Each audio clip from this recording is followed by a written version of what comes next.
जय जय श्री राधे। कार्तिक मास द्वितीय अध्याय महात्म्य कथा।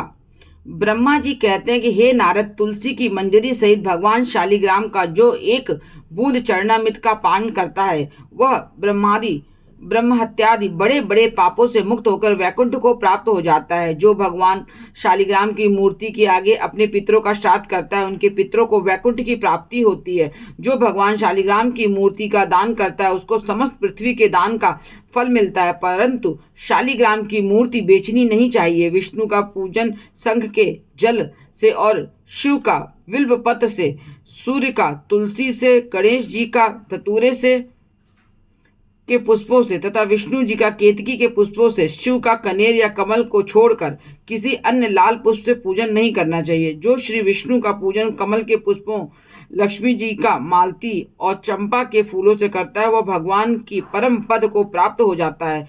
और जो भगवान की अति प्रिय तुलसी से पूजा करता है उसकी महिमा कोई भी नहीं कह सकता। वह कभी माता के गर्भ में नहीं आता।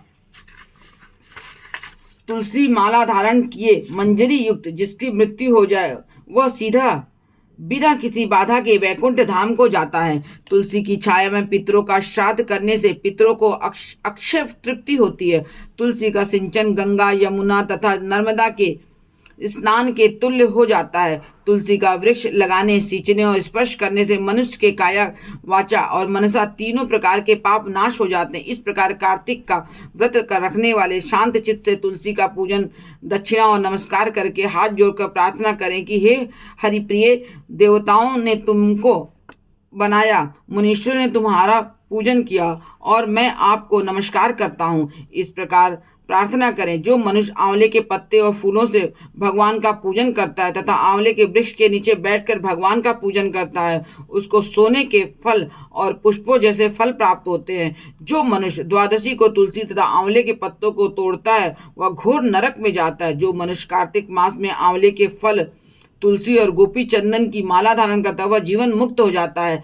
इस प्रकार व्रती पुरुष भोजन करके चंदन, पुष्प, पान, दक्षिणा से ब्राह्मणों को प्रसन्न करे, सारे मास भूमि पर शयन करे, ब्रह्मचर्य का पालन करे, पत्तल में एक समय भोजन करे, मौन व्रत धारण करे तथा सूरवीर और कांतिमान होता है। जो एक समय भोजन करता है वह भी आंवले के नीचे बैठकर उसके 1 वर्ष के पाप नष्ट हो जाते हैं। व्रती मनुष्य को शहद, कांजी, दाल, तेल, कच्चा भोजन, दूसरे का अन्न तथा किसी प्रकार का तामसी भोजन नहीं करना तथा बुरे नामों वाली वस्तु का भोजन नहीं करना चाहिए। रविवार को आंवला न खाएं, देव, वेद, गौ और ब्राह्मण की निंदा न करें, मांस आदि का सेवन न करें।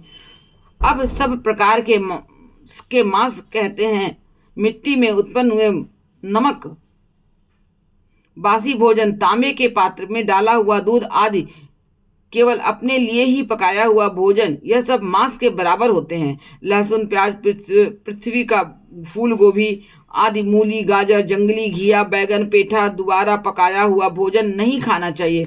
रजस्वला स्त्री, मलेच्छ, पतित, पाखंडी आदि से वार्तालाप नहीं करना चाहिए।